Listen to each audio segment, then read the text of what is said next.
Prepare yourself for an entertaining and somewhat informative hour of MMA Talk Radio. My mission here is to motivate. Out of the red corner, Joe Show. Out of the blue corner, Timbo Slice. And your host, Fight Fit Lifestyle founder and UFC fighter, Stephen Ocho Peterson. What's up, guys? We're live with XKO star Landry Ward and new XKO bantamweight champ Isaiah Gutierrez. Thanks for joining us today, guys. No problem, man. No problem. Thank you for having Good to have you guys here, man. Landry Ward's third time on the show. Isaiah's first time. You ever done radio? Nah, man, but this is a nice setup. It is? We've been doing this for a few years. Wow. Used to get kind of nervous coming in, but now we just come and bullshit. And It's just sitting around shooting uncensored, and we just have a conversation amongst us. And we didn't get talk too much in the lobby, but let's get acquainted. For sure. So, what got you into MMA to start with? Man, I actually wanted to do boxing first, and I was just like, we get around the neighborhood and just beat the shit out of each other, to be honest. Yeah. And like, we didn't even have gloves to begin with. We just use our fucking fist. And then my godfather, he did like golden gloves and stuff, and he had like some old ass gloves. So like, you put them on, and like the fucking padding would shift, so you'd catch a knuckle. Oh, yeah. So we might as well just been barefisted anyways to begin with. And then like someone would be using like the pads to fucking like slap box somebody, basically. Because you didn't have enough gloves? Nah, it was ghetto, man. But You had one left glove, one right glove? Yeah. So we just be doing that. And then man, I got lucky one day because I was just turning on the TV, and it was like Forrest Griffin, Stephen Bonner, and like iconic. How old were you then? Oh man, I had to been probably like 13. I remember that too, because in that day and age, it was WEC. It was on Versus WEC, and then right after they'd have the Ultimate Fighter on Spike. So it would be like, as soon as that's over, it was 31 and then channel 32. So just flip up one, and it'd be right there. And I remember that whole season. That was like my first year when I actually started training MMA. So I had a similar background, fighting backyards, getting all the kids that thought they were tough. Like, hey, you want to fight? Let's do it in my backyard where we won't get in trouble. Yeah. So we beat the shit out of each other, and then watching the Ultimate Fighter and started training. It was like that was like my inspiration. I get home from training and like watch that and just like, oh yeah, one day I'm gonna be there. Hell yeah. 3 years I'll be in the UFC. Just thinking it was so easy, but. Those were the days, and that fight just like really put the sport on the map. Yeah, I remember watching, thinking like, "What the fuck is this?" Because I've only seen like boxing and stuff, and I was like, "Dude, like this is crazy." And there's just like bleeding everywhere, and I'm like, "Oh man!" It was like I'd get the chills watching it and stuff, and it was just crazy. And then I remember another fight came on. I can't remember who was this on this card, but I remember just sitting down there with my dad, and I was like, "I want to do this," And they're like, "You want to do that?" And then we hit up like he was like, really? Yeah. We hit up like a taekwondo place, like a small one, and he had like no students. We're some of his first students, and it was cool. Learn the basics. Yeah, we learned some kicks and stuff like that, but it just wasn't, wasn't exactly like, it's not the shit that I'm seeing on TV. Right. You know what I mean? And so like I wanted to go to another gym, and like we lived far away from like some of these, like I live in a small town, Mineral Wells, you know what I mean? Oh, you're from Mineral Wells? Oh, yeah, I'm from Mineral Wells. Okay. I lived there, grew up there. And so, like, I'm from this small town, and then, like, we would go to Fort Worth at Team Looters. And this one was when Travis Luter, was, like, right before he was about to get to the Ultimate Fighter, the comeback. You know what I mean? And so we started going there. And, dude, I just got the shit beat out of me every day, like, all day. And jiu-jitsu and stuff, you know what I mean? It was like, so we started jiu-jitsu. And my dad started training too, because he just came off a heart attack and stuff, so he wanted to get in shape, and we just get the shit drove out of us forever. It was like 6 months, and I remember we finally were able to be like one guy, so we'd always try five. We'd always be like, "Hey man, you want to roll?" Just to try getting one win, you know what I mean? And then that guy started getting better than us, so he started beating us too. So everyone was just beating us. Damn, that dude's gonna be coming for the belt next. Right.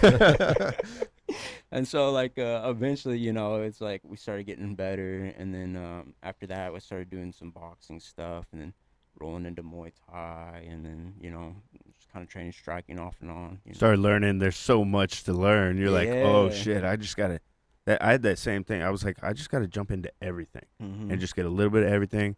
And right now it'll be like I'm a low level at everything, but towards the end of my career I'll be high level, and that's where I'm starting to find my home. It's like I've been doing this for 12 years, so now I'm a fairly advanced striker, fairly advanced wrestler, fairly advanced jiu-jitsu. Nothing, world level, but by the end of my career, that's the goal. Yeah, for sure. And that's how you have to think about it. You can't be like, oh, I'm gonna specialize in jiu-jitsu and that'll get me to the top. It doesn't work like that Yeah. anymore. Because Travis Luter was known for his jiu-jitsu. Yeah, he was, And that got him so far. It did. Until the sport. He was undefeated started for a to long time. evolve. Wasn't he undefeated for a long time? Yeah. I have to go back and look at that, but I know eventually he fought Chuck Liddell, and He- Chuck he- knocks everybody out. He so. fought freaking Anderson Silva. Yeah. And he was doing really well in that fight. Yeah, yeah, and he was coming off of like a horrible weight cut. Like that dude looked dead. I think Joe Rogan talked about it on his podcast, and that was like the worst he's ever seen anybody like in a weight cut. It looked like he was about to just collapse.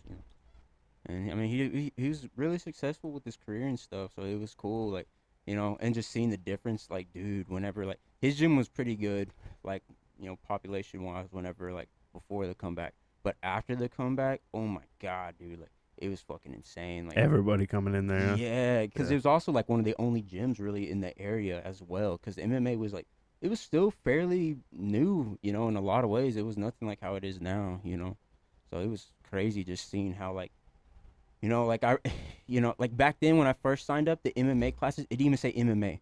It was NHB for no holds No barred. holds barred. Yeah, so it was like, in a weird way, it was like, I feel fortunate because like I got to see all that stuff play out. Like I was like kind of into it before it was even like Right. anything. The coaches learned how to because they didn't do the sport on their own. Mhm. So it was like Muay Thai coaches became MMA coaches or Jiu-Jitsu coaches became MMA coaches, and they had to learn. Now the sport's come full circle to where fighters are starting to retire, and people with actual experience are becoming coaches, and that's a whole. So you're like, getting you're just better waiting. coach, well-rounded Exactly, and coach. now you're getting UFC level guys that turn around being coaches. Right. Think of all the coaches that are popular in the game right now. Did any of them really have a name in the sport? Right. Dwayne Ludwig is one of them, but as far as even Firas Zahabi, like none of them were in the UFC or had a name in mixed martial arts. Nowadays, when all these guys retire, they're going to be phenom coach or a select Select few good will have good that- good that- men. They'll have the experience Because as far as a credential. MMA is now the style. Right. Taekwondo was the style. Karate with boxing was the style. Jiu-jitsu. Now MMA is its own style. Yeah. Like it's a system now. Right. And now they have systems on how to train MMA. Like You take parts that work from each martial art and then you put them into MMA because there's some shit in jiu-jitsu that you just can't do in MMA. Same with wrestling, can't put your head down on the takedowns, and same with striking. You can't stand upright like a Muay Thai style. So Isaiah, last Friday night you had a tough opponent fighting out of Guy Mesger's gym, Mr. Anders, Yes. and looked like the game plan going in was kick the shit out of his legs. Yeah, like he's yeah. He's a durable dude. Like if you look at his record, man, he's never been like finished or anything like that. So instead of just like, out there head hunting, I was like, okay, I'm gonna take away his legs. That way he's less explosive to get on the inside.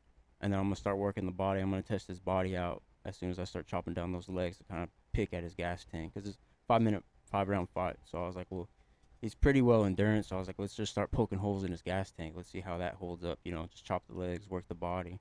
And then I wanted to work going up to the head, but he actually shut a lot of those down, you know what I mean, pretty well. I was kind of surprised about how well he stopped the head kicks and stuff, But, yeah, that was just the game plan. And, like I'm glad that it worked out how I thought it was going to with, like, the kicks and stuff like that, So it was a 5-round fight, wasn't it? Yeah. Yeah, I saw you picking at the inside leg over and over again. I think that slowed his onslaught. He's a very explosive fighter, so he wasn't able to explode in like he would want to. Because if you push off your back leg and you throw a right hand and somebody throws the inside leg kick at the same time, it's going to floor you. You're going to drop to a knee.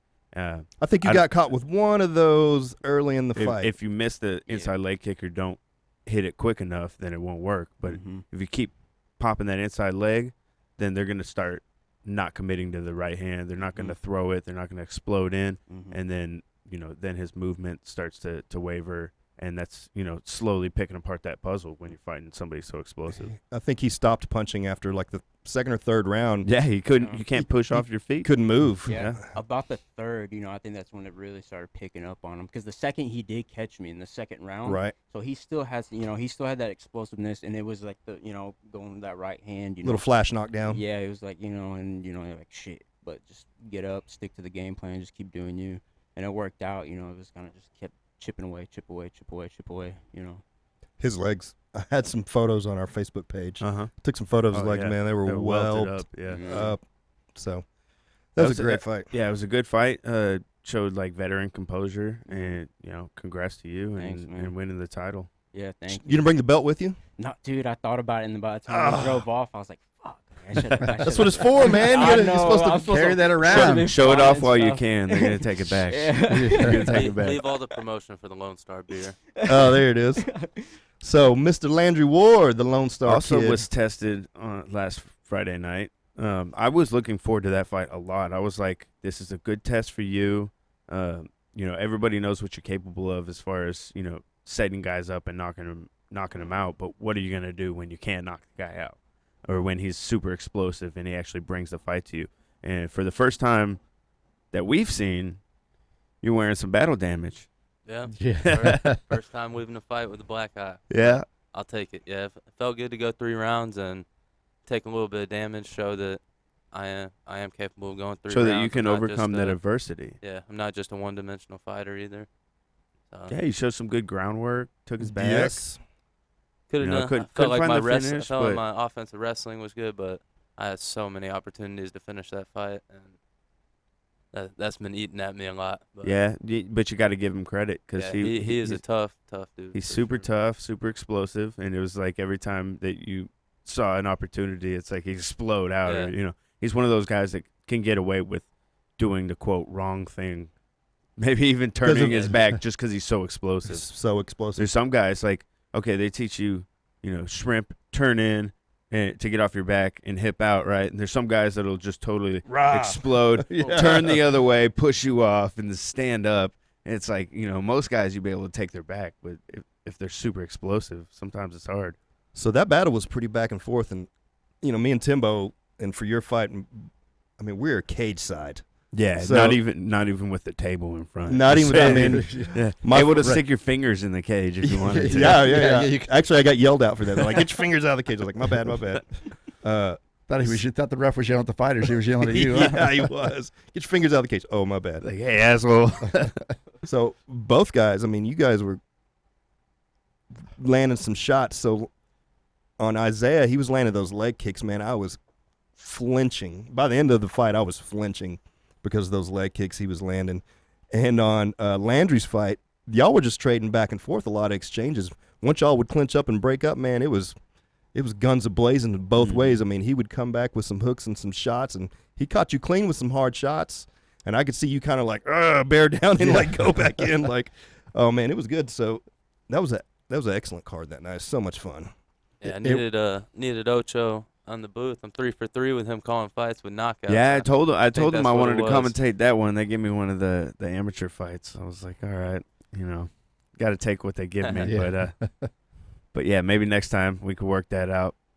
Cause I can see it when it's coming. I'm like, oh look, look at this opening, and then he does it. Oh shit! Did you see that? Yeah. Maybe he hears me. One of my favorite part about Landry's fight was the end once he got his hand raised and he thanked the U.S. military. Yeah. Oh, your post-fight speech was like a veteran speech. You could tell you've definitely thought it through, or I don't know if you rehearsed it, but I've had times where I thought it through in my head, and then it just happens, like, and you just say it perfectly. Yeah, I definitely thought about saying it just because that's such a big thing that's going on in the world right now, and there's a lot of families going through it, and it's hard not to have respect for the troops. Right. They Do you have friends or family that are in? I had a grandfather who was in. Not currently. I don't have family in, but just I do have friends who are active duty and vets. So it's hard. They're the reason that we're able to come out and do what we do and be free every day, and I'm able to chase my dream. So to not give them credit and say that they're in my thoughts was something that I felt like I had a platform especially to at this speak point. It's about. a much appreciated shout out. Yeah, there's a lot of people getting into politics and anti-military, anti-Trump, and all that bullshit. It's like we don't like to get into politics too much, but somebody had to die. So, but that all aside, it's the guys, the young men that are out there putting their lives on the line and on the front sacrificing lines. all that. You got to give them the respect, For sure. like Timbo's son. Exactly. So my son's a Marine right now, so he's. It's interesting watching the whole process. I mean, they train for this. They're excited about it. They want to get into some action, but as a parent, you think, "Holy shit, what's going to happen?" It's about to get crazy. Yep. But Yeah, man. So, who the hell's this guy over here? Oh, that's my cousin. Oh, okay, you brought your cuz with you? Yeah, Lucas, a.k.a. the Sam Square. You can hop on the mic, Lucas, a.k.a. the what now? Sam Square. You watch Trailer Park Boys? Okay, yeah. All right, we got. His nickname used to be the Everyone want to celebrate with the and new and the. We got a 6-pack. We got 6 people at the table. Oh, snap. What time is it? It's beer time. Jeez. Lone Star beer for the Lone Star kid. Oh, Lone man. Star.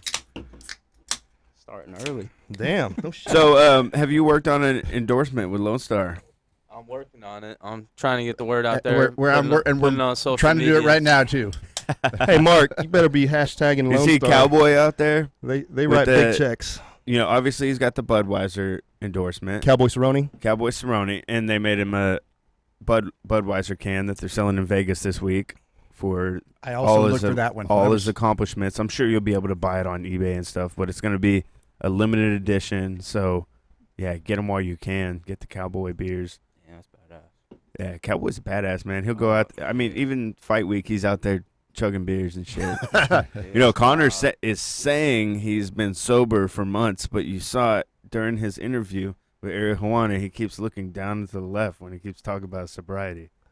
Yeah. What does it mean when you keep looking down to the left when you're talking? It means you're What fucking does lying. that mean? I don't know. His body language. I've You're never- Body lying. language means I've never I'm lying lied. like shit. I don't know. You are lying. You're so good at it, Joe. You look everyone straight in the face, straight in the Yeah. eye when you lie. I'm a I think professional he's more salesman. sober than he has been in the past, but I don't He's think sober he's- for this fight. I don't think he's been sober for 3-4 months. Oh, you Well, think I thought Cowboy sober? Cowboy is not sober. He's been drinking in the media because Started drinking before the fight. But drinking Budweiser is a hell of a lot different than drinking proper whiskey.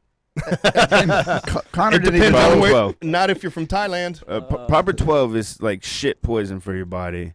Where Budweiser, all right, it's not great, but I mean, you're getting some good carbs. And there's some all right stuff. Good American Looking at the carbs. positives. Yeah, Yeah. It's like and it's not straight poison. Liquor is more straight poison. This Lone Star is pretty good to me this morning. It is Oh. good. And see, Connor didn't even know. He goes, it was 4 or 5 months. I'm not really sure. It was 4 or 5 months that I quit drinking. So if you quit drinking, And for that then he long, looks you down usually, into the left. You usually know if it was 4 months. he's got a bottle or it was down 5 there. months. Yeah. He's got looking at his I bottle. was looking at his bottle. No, he was taking shots at press conference during fight week when he fought Khabib. Of the proper 12. Yeah, the proper 12, you know how much- endorsing all that. Yeah. And so, him not doing that, I think, is going to make a big difference. He looks a lot more disciplined. Like, he actually took it seriously. He's not clowning. He's not talking shit. Very respectful. He seems very mentally clear for this fight. Very Yeah. respectful to Cowboy Cerrone. There was no bad He language. realized, like, he needed to get his head out of the fucking gutter. You And it think was time. You think he spent almost like he feels like he spent too much time like with bullshit and saying all this Right. other stuff that probably took away from like his fight. Like, Well, nope. Everybody was sick of that. Everybody was Yeah. sick of seeing that. That's true. Like, too. that shtick was old. Like, all right. Yeah. What do you think he does when he wins? Think he goes right back to it? It depends on who he's fighting. I believe. back.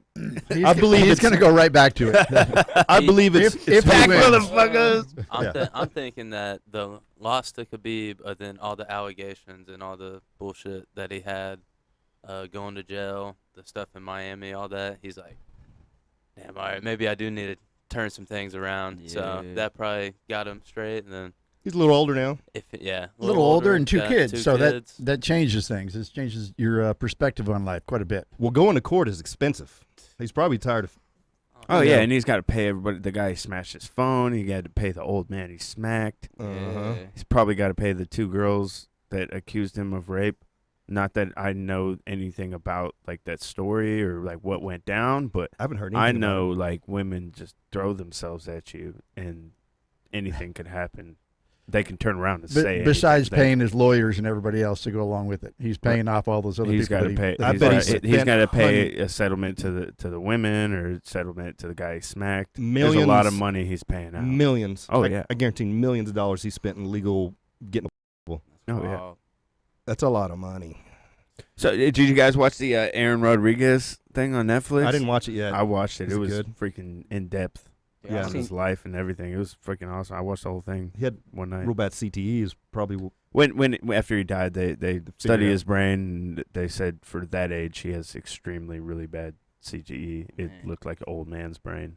God. like An Timbo. old man with CTE's brain. Like Timbo. Exactly. Yeah. Exactly.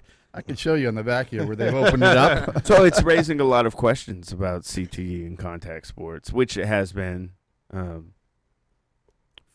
forgot his name. Well, there's been a lot of Junior Seau. Junior Seau. When he killed himself, it raised a lot of questions, and those questions were answered. He was, significantly older in the sport and had many concussions. Mhm. But I'd be interested to see some boxers' brains and some mixed martial artists' brains after they die and see the difference between those because boxing is a completely different sport than football, and then MMA is a completely different sport than boxing. So I would imagine you'd see at least differentials between the different brains. It wouldn't be the same exact type of head trauma. I wonder. In football, you're getting high velocity impacts daily, Yeah. and then in boxing, you're getting small impacts and small concussive blows daily. And then when you compete, you're getting concussions and then more damage on top of concussions. In MMA, the concussion's more short-lived.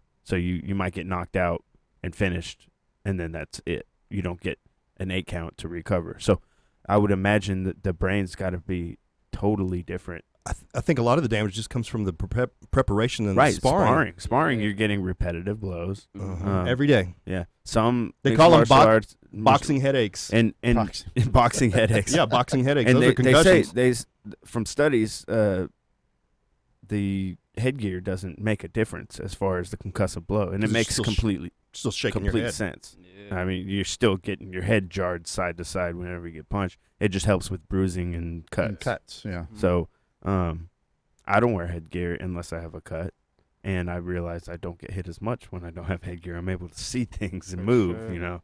So, yeah, it's really interesting. I feel like I take less damage in a regular day of sparring than a boxer would, even though we're even though we're throwing punches and kicks. You know what I mean? Boxers are throwing just punches, but they're I think the banging each other's heads the whole time. And that's they have two areas that they're aiming for: Body and head. Body and head. Yeah, I mean, we got legs, body. yeah. We got all kinds of different. chokes. Yeah, we got all kinds of different aspects to the Because game. have you ever been to a Mexican boxing gym? They spar hard, dude. Dude, I've been every sparring with day. boxers, and I'm sick of it. Like, I'm Dude, like, you they guys punch fucking hard, and it's like rock'em sock'em robots. Uh-huh. I'm learning how to not brawl with the I'm learning how to move around and Yeah. dance. A little bit of ringsmanship rather, because my style has always been like go for it and kill, and I'm learning how to all right, I'm just not gonna strike for a couple minutes, figure them out, and then make them walk into something.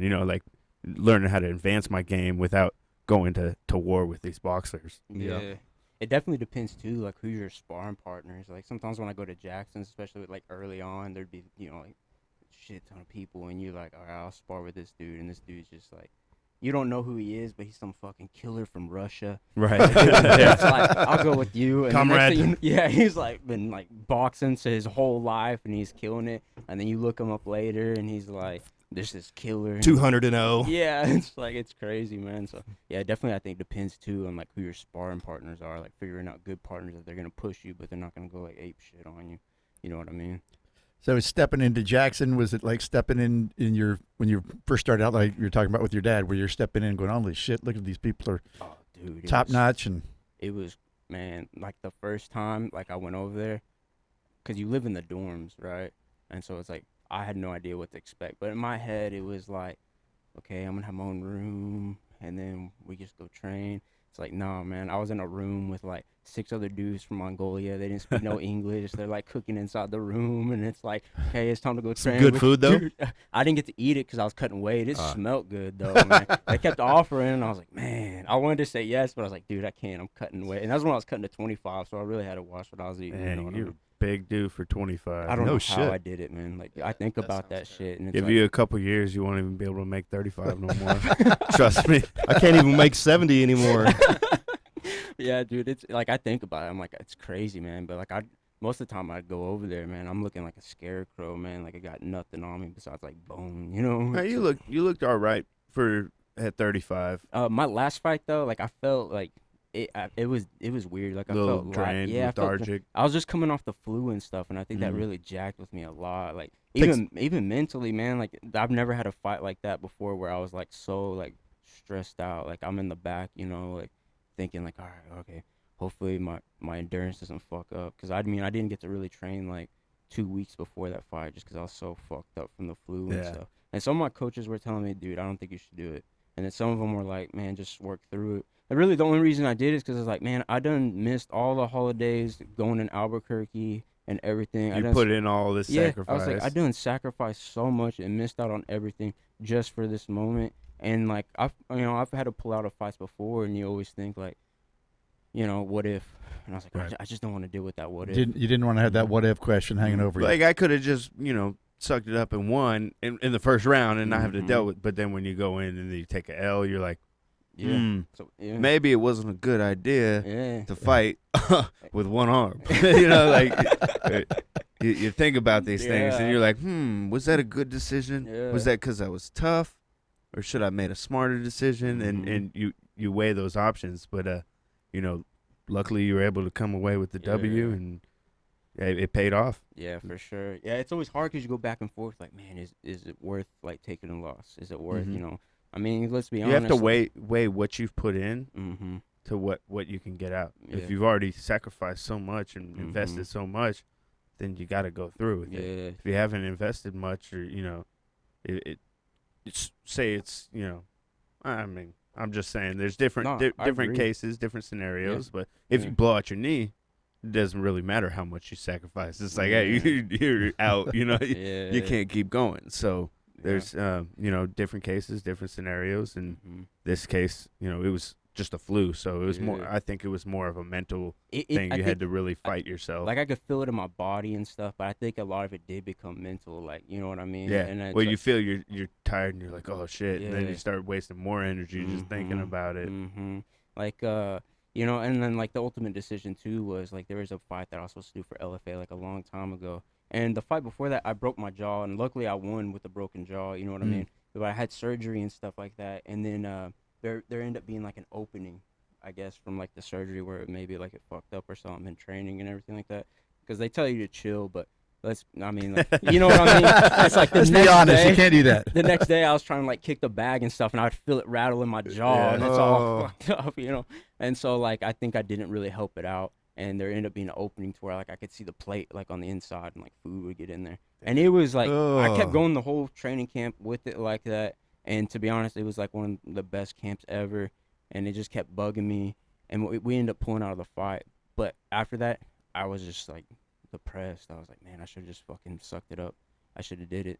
And so I just remember those feelings, and I was like, man, I'm just gonna go through with it because I don't want to feel like that. Because look, I'm already hard on myself right now for that fight. I could have done way better. Like when I fought in the Bellator fight, like that's how I fight. This fight was not how I fight. But I'm thankful and happy that it pulled off, and I'm glad that I came in there with a game plan and it worked out. You know what I mean? So I'm fortunate for that and the opportunity and everything. But I just didn't want to live with those moments of like up all night, just like regret, So. Prepare yourselves for a commercial break. This is Fight Fit Radio. We'll be back after these messages. 3, 2, 1. KVGIRadio.com. Y'all have really just opened my bubble and just... KVGI Radio brings you conversation and entertainment. Be sure to follow us on social media. Who streams the best talk shows? We do.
You're listening to KVGIRadio.com.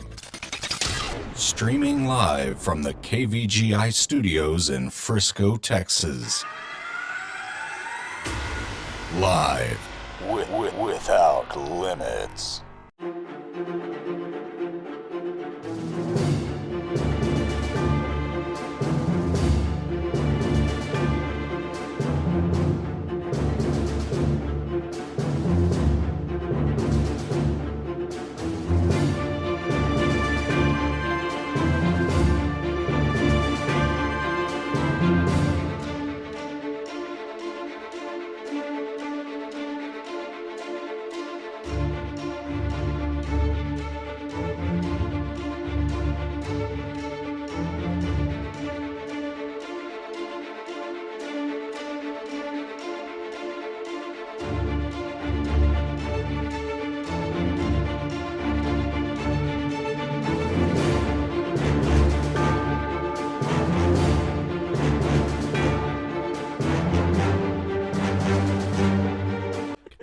Good question, man. Not until they talk about it.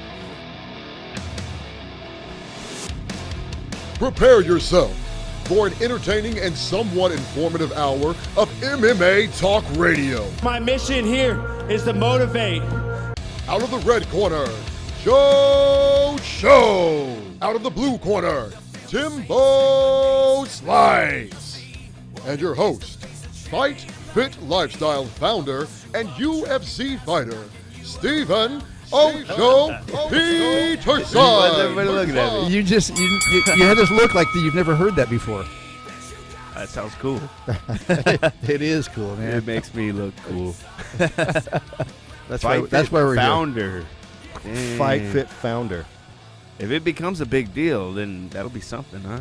Yeah. here. It will be We are something. kind of a big deal, huh? Yeah. The local, Timbo is. local, Joe's always local told me MMA that. scene. People recognize Joe Show when he has got his glasses on. Yeah, when I take these glasses off, nobody knows who the hell I am. Who It's the kind of hell's that funny. guy? They're like, "Who are you?" I put my glasses on, like, "Oh, Joe it's- Show." That's kind of why I do it. That way I can go to the grocery store in peace without mobs of people. That boss of women. Yeah, asking for autographs. Yep. Do you know? So we got I've the been paying those fighters on ladies. this side with no shades, and then we got all you guys with the shades on. Because we're trying to be somebody. We're cool as We're the fuck. cool dudes, man. Who the hell is this dude? We want to be That the guy cool at the dudes. end. I'm just really fucking high right now. Oh, okay, good. That makes the three of us. Oh man. So Landry, what you got going on next, man? Trying to get back April 17th with XKO, so we'll see what happens with that.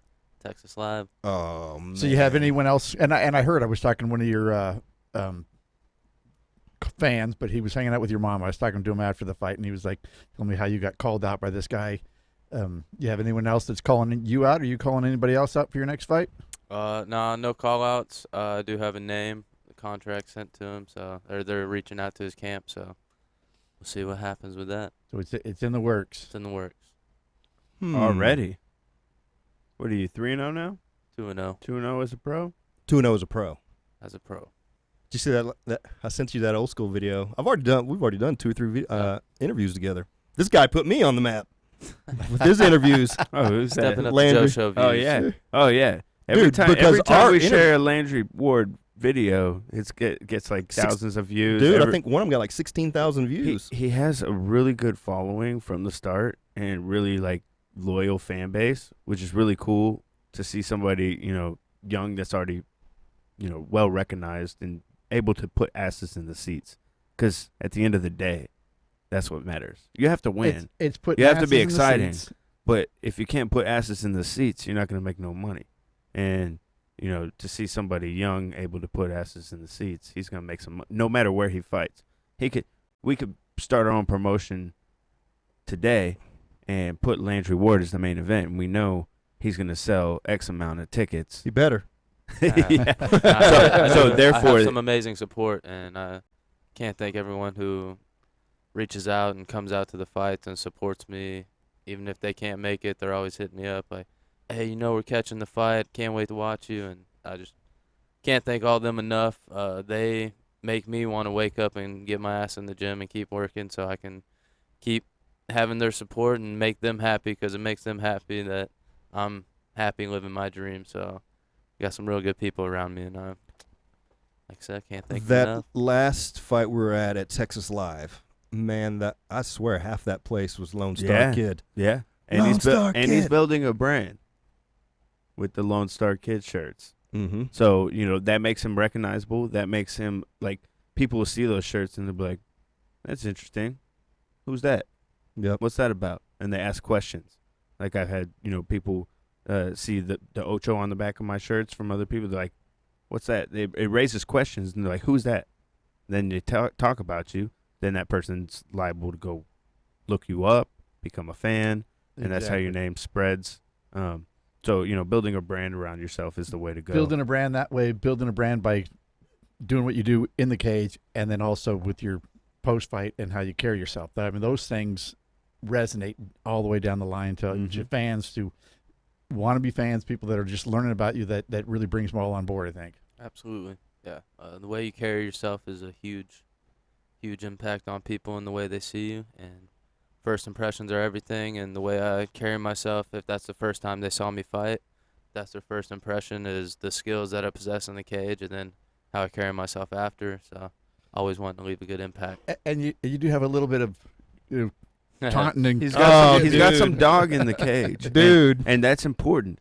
I thought they were going to fight at the weigh-in. Some people will misconceive that as like cockiness, and they'll be like, "Oh, I don't know if I like him because the way he's walking out." It's like he's walking out. He looks mean.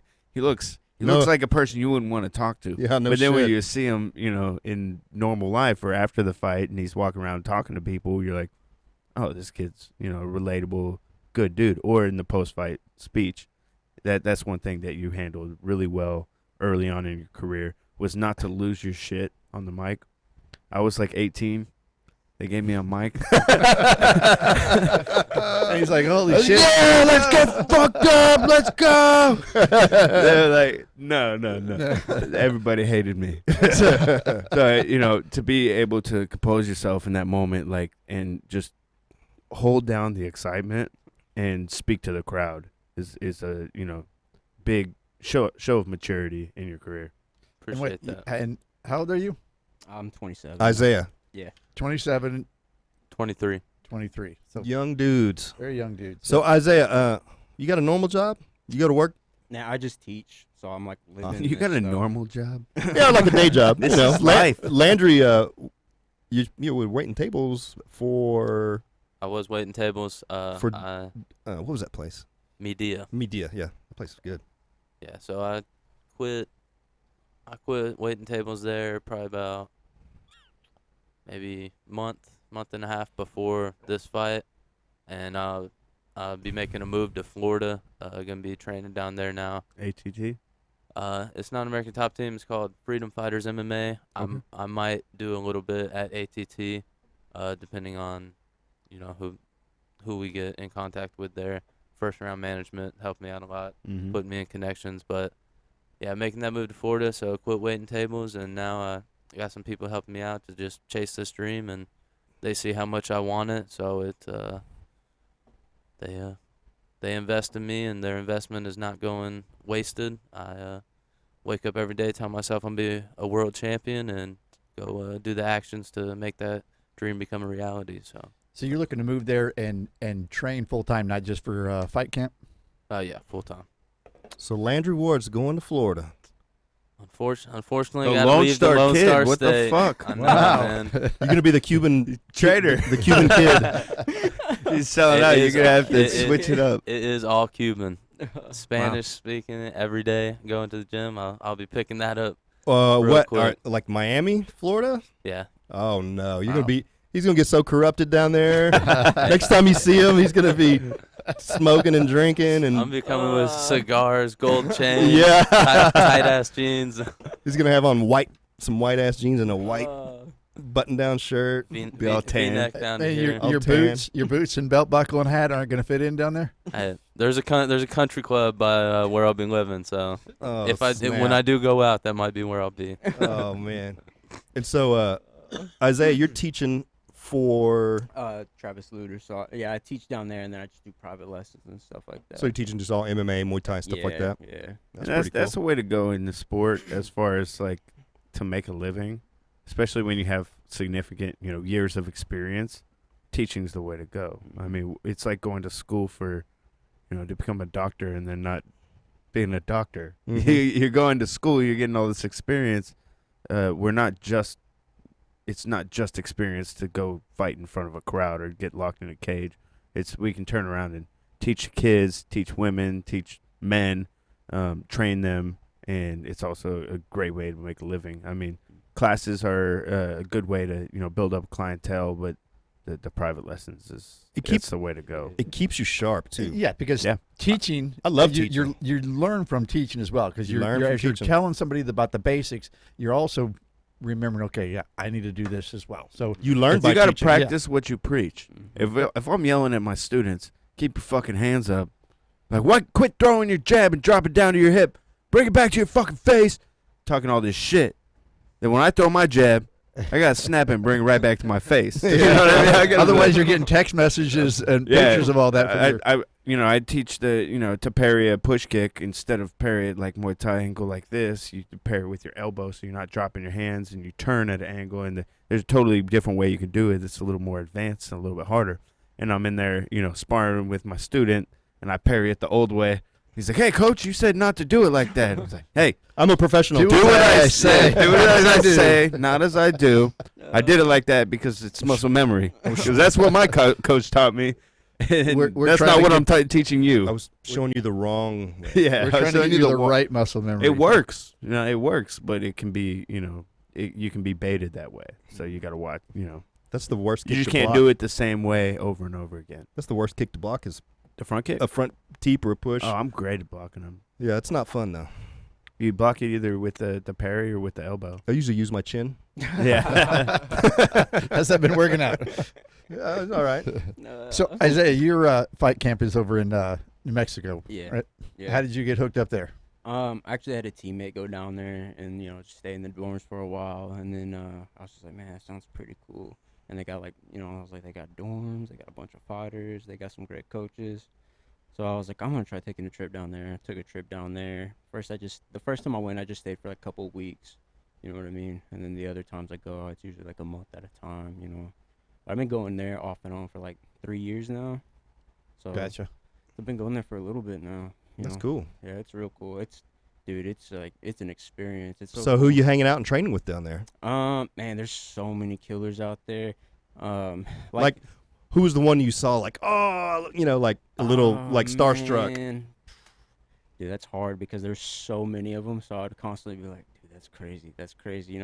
Like when I would see John Jones too, you know what I'm saying? Like, man, that's crazy. You see Holly Holmes, it's like, that's crazy. We're getting warm on the mat and you're just seeing, like there'd be tons of people, and then there'd be tons of people too. Like I would spar against, and then I didn't even know that they're like coming up in the UFC. Uh-huh. You know what I mean? And what's cool right now is we got like this newer wave of fighters that are like I've worked with early on, and you're seeing them come up slowly, So it's like this new wave, where like when we were younger, they're like coming up slowly but surely, And I think I'm part of that wave, That's pretty cool. Oh yeah, definitely part of that wave. Yes, It's sir. the wave of people that trained mixed martial arts from the get-go, and trained multiple martial arts, but mixed martial arts as a sport. For sure. And then in the future, it'll be kids that trained mixed martial arts from the time they were children. So that'll be the next wave behind us. I think, And that'll be interesting to see that wave. Yeah, I'm part of like the beginning of that wave that's made it to the UFC, and there will be more of you guys coming up in the UFC. Landry's probably been training MMA from the get-go, right?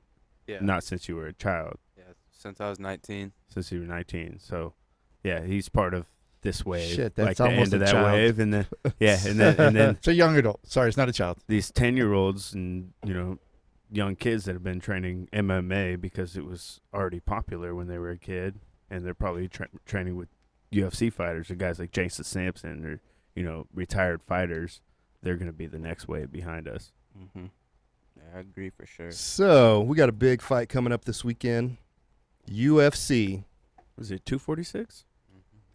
246. 246. Who's that main event? Timbo Slice. Where's the hat? The fuck? Put your hat on, asshole. It's hard to have my headset on. Figure it out. Figure it out. So obviously, by the hat, you know who the hell I'm picking. You're going with Cowboy I'm Cerrone. going with Cowboy. He is going to lasso that leprechaun in the fucking third round. He's going No take need him to be down. racist here, Timbo Slice. I'm just saying. I'm just saying, man. I'm not saying I'm not racist. There's a lot of Irish whiskey in my blood. Yeah. Maybe that's from last night.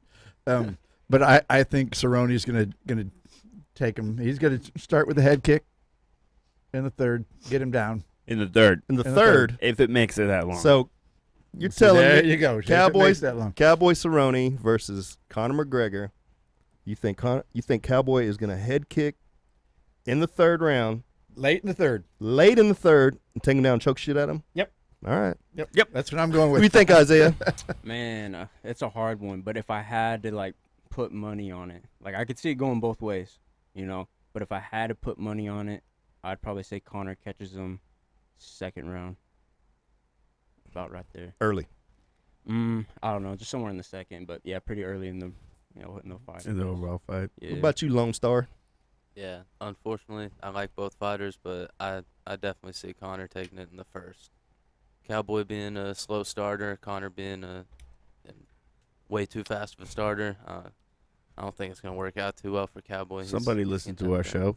Mm-hmm. But he can be a slow starter. That's why he's already going to do 2 rounds before he steps into the cage. Well, I mean, he's going to sit backstage. He has people that are lined up to go fucking head to head with him, so he's warmed up. Because you can't sit there. We'll see how he comes out. You can't I'm excited for him. You can't let Conor get his rhythm right off the bat. His Well, timing. and he's such a quick starter. He He blitzes, and he throws the wheel kicks. Accuracy. And Conor stands. I mean, Cowboy stands straight up, like a TIE fighter. Yep.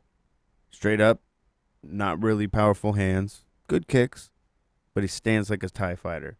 And I think that wheel kick is going to be money.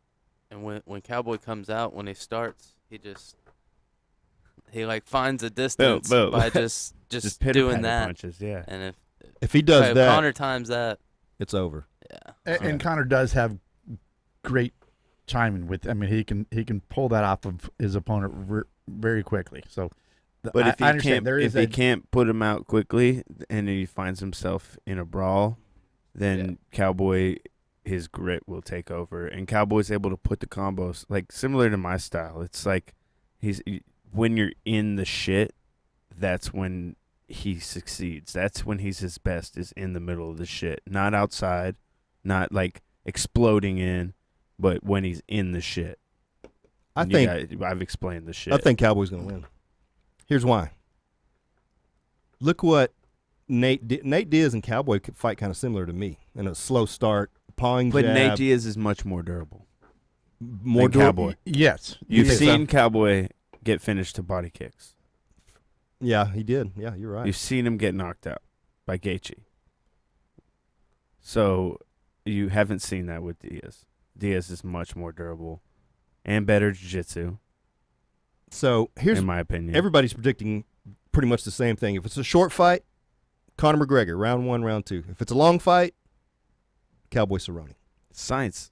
That's what everybody. That's what Science. like everybody you ask about that fight is. That's what. What if Cowboy fucking knocks him out in the first? that shit. Conor McGregor? Crazy. He would turn some heads, and Conor then he might McGregor get would. him a rematch, and but Money. otherwise, this is his last big money fight. It's his time to retire. Win or lose, he should retire. But if he wins in the first, it'll give him another shot to potentially run for the title. Because as of right now, like, he's on his way out. I He don't lost to Gaethje. He lost to I don't think he cares about that title. fucking El Kukui. I think he just loves to get out there and bang. I mean that is. I mean, you He listen to cares him. about the title, but say he fights for the BMF belt. I'd Says, want- fuck it. Fuck that's a the cool- title. that's a I'll cool just belt. fight for the BMF belt, fight Masvidal, and that'd be another big money fight after this, and then he could walk away. Conor McGregor It's has two money. I think the winner of this fights for the BMF fight, and then the winner of that fights for the real. So you think title. they're going to continue with that, even though Dana said this is a one-time gig? Well, it's a one-time gig, but it's like If He it's could still money in put- his he pocket, could- he could he's put gonna, he it's, could it's put gonna his be 2 or belt up 3. for grabs. Yeah, you know, the- maybe they don't make another one, but he puts his up for grabs, and there's just one because in the championship belts they make a new one every time. So it'll be like the Just one circulating just belt. one belt That'd that- be pretty dope. your And then, initials yeah, it's will a be novelty, and date will like be yeah, For all weight engraved yeah, on you it. just engrave your stamp on it. Kinda and like the then Stanley if Cup. you lose it, you got to pass it off. I would say the BMF would stop after the winner of this fights Masvidal. Yeah, Because you got Conor, biggest businessman in the sport. Obviously, he can make a run for the BMF belt. Then you got BMF Ranch Cowboy. That's just 2 people who have to fight for the BMF belt. What about fucking Nick Diaz? I know he hasn't fought in forever, but he has always been better than Nate. He's the bigger brother. And he's been wanting to come back and And- defend and take his little brother. And Jorge said he would fight him. The UFC just doesn't want to make the fight. Man, that would be so cool. Yeah. Dude, growing up, I was a huge Nick Diaz. Oh, fan, yeah. man. Yeah, It's Nick's like- badass. And I think Nick has got to be better than Nate. I think So so. Now, I think maybe he not stands- anymore. Well, I mean, sure, he's probably a little rusty, but he's the older brother. He's the one that teaches Nate. That's like in 5 years, me being on the edge of retirement and then Aaron being in his prime. That kid's fucking 20. He'll be Right. 25 in 5 years. He could be potentially, Another the next Kicking your Nick- ass, is Nick- that what you're saying? another When he thing. kicks my ass, I gotta retire. I told him that. I was like, once you kick, if you can kick my ass, it's time There they to, go, for Storm. me to hang it up. He's doing push-ups right now. Another thing is Conor McGregor hadn't won a fight in 3 years. Nobody's talking about that. He hadn't won a fight in 3 years, dude. Hey, BJ Penn hasn't won a fight in fucking like 10 years, so Yeah, and he keeps getting that the doesn't shit beat out of that him. doesn't mean nothing in the sport of MMA, especially the fights he's been in. Khabib, fucking Mayweather, Mm-hmm. and then who was that before that? He beat Diaz before. Yeah, and he beat beat Diaz. So he's Diaz. only had 2 He fights. lost a boxing match and then lost the fight to Yeah, Khabib. he's only lost 2 fights. And One two MMA cage fights. one MMA fight and one One boxing. One boxing. One fake fight. So yeah. So realistically saying he hasn't won a fight in 3 years is like that's like saying I haven't won a fight in 6 months. Well, I haven't fought in 6 months. Right. Like this is not a big deal. I don't know. That's a lot of ring rust. Say it's real or not. That's a He's lot of still ring rust. fighting in the gym. He's still got his mojo. If he didn't have his mojo, then he wouldn't have made it to the fight because he'd be injured. Yep. So he's got his mojo. He's ready to go. I mean, and then some guys fold in the spotlight and they need training for that. Some guys shine in the spotlight, and Conor's always been a guy that shines in the spotlight. Yeah, you're right about that. So I think he will be just fine. It's a matter of how long can he go. Late in the second, he's going to hit that wall, and you're going to see it, especially with the extra muscle. I believe you will see it if he makes it that long. Yeah, What do you Vic- think over there, If cuz? Cowboy makes it that long. I think honestly, if it comes down to the later rounds, I'm gonna go with Donald Cerrone because, in my personal opinion, I think Conor McGregor, when it comes down to a test of his heart, he usually gets out-hearted. I think that's what happened with. You heard it here Diaz. from cuz. I think that's if it goes that way for Cowboy. I think that's what it'll be. It'll be a matter Cowboy's of definitely got the heart advantage, but that's that like it factor. it has to be an if. Connor's still got the speed, the power, Timing. timing, but as far as endurance and heart, that goes the way of Cerrone for sure. And Cerrone's a badass motherfucker. I'm gonna put it right there. Cerrone's Sure. bad, He's dude. got the BMF ranch. You Yeah. been to the BMF ranch? Yeah, I know you've been out to Albuquerque, right? Nah, dude, I always thought Yeah. that'd be so cool to go out there though. Just want to go ride dirt bikes with him or something. For real. Yeah. Shoot some paintball guns Yeah. and stuff, dude. He seems like he's always doing something. I'm like way too laid back though. I think they'd be like, man, this guy's a bum. It's kind of lame. It's boring. He's just trying to play games, you know. He's just trying to play video games. Let's go ride horses. Get out that video game. Let's go out on the ranch and do some real shit. Huh? It'd kick me out. Damn. So who's the co-main event for that fight? Is it Holly Holm? Holly Holm. And Raquel Yeah. Pennington? Yep. Yes. Holly should win that. No problem, Mhm. I believe. I think so too. But Raquel will She's a banger. surprise you. She's a banger. Bad. Yeah, Raquel will surprise you. And But pull a- Holly's on her bike. It might be boring for a while, but she sticks circles, circles, circles, circles, and sets up that head kick every time. And I think that's going to be the same. She'll get Raquel to start chasing her. she'll And outclass her. once Raquel starts chasing her, Bang. she'll start leaving openings, and then she'll run into the head kick just like everybody She'll else. stop that running and stop planting, head kick, and down she goes. Huh? Yeah. I think she's going to try to You've wrestle seen it Holly. so many, even Yes, yeah. since Holly's been at LFA. It's like, God, this chick's boring. Oh! Every time. I know exactly what you're talking about. You're like, God, this is a fucking. Oh, shit! Did you see that? Damn. The enthusiasm. Yeah, man. That's how it goes. He's trying to get Joe Rogan's job over here. Felt like I was there. Look, oh man, I was reliving it in my head. I was imagining her fighting, just seeing it. How I'm I've over here seen like, let's it go, so many Holly. times. Let's fucking go. Oh, So you've trained over there with Holly. yeah. Dude, I think Holly's gonna. How big? gonna She's get a pretty Dude, good she's size. a good size 35. Or Yeah, that's she's- what surprised me when I first seen her. she's I was all like, muscle. Damn, like, dude, she's super fit, and she's a big 35 or like. I saw her at an LFA event where she was shooting a commercial, and she walked out with like high heels and a badass Yeah, I hot remember pink that night. skirt. Yeah. Dude, she walked by me. I mean, she was wearing heels. She was 3 or 4 inches taller than me and all jacked. I was like, She's oh shit, that was Holly Holmes. You know how I know so many people are watching this at their desk at work.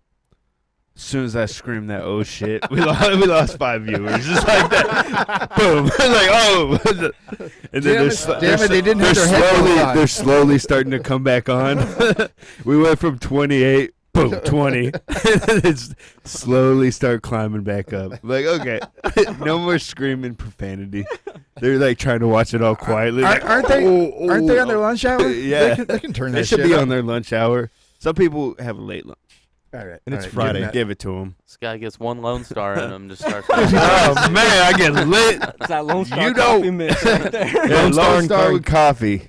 There you go. They should make a Lone Star Coffee. The Oh, Landry. man. Call it the Hey. Landry Ward. Yep. Dude, they got a 4 Loco back in the day, man. Those 4 Locos, they knock you down and they kick you Oh, down. man. Energy shit. Damn. Those things Like- are fucking dangerous. Steven should start a How many- malt liquor, How many women just like 8 were Ball. quote date raped on Four Locos? Oh, That was Let's the not get idea. into You this. remember that? You remember how the girls would get on the Four Locos? They would just like, boom, lose it. because it was that rot gut liquor. Oh, it was. It's because it has caffeine in it. Yeah, yeah. It's got a shit ton of caffeine. So you drink like 2 of those and you're fucked up and you're straight lit. And you're just like, ugh. And then the And you- caffeine wears and you- off. and you can't pass out. So I was like fucking 17, 18 when these came out, and we were like chugging them, and then you get so fucked up that you'd be like puking your guts out, but then you can't fall asleep because you're like all caffeinated out. That's why people would die on them. I lived in Lubbock my freshman year of college, and a couple of my buddies would beer bong 4 Locos. It's so I was bad like, for you. I was like, how the? Like, we think and our then, parents and then have they'd go issues. to the bar. We think our parents have like health issues. Just wait. Yeah, no shit.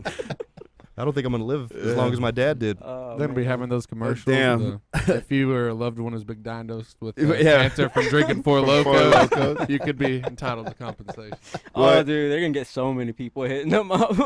Well, it's been an awesome show. Thanks for coming with us and coming back in. Landry Ward, Isaiah Gutierrez, congrats on your guys' recent wins. It was good to see you both tested and come out on top in those tests. Thank you. And thanks to all our fans and listeners for tuning in. This is Fight Fit Lifestyle Radio. We'll see you next week.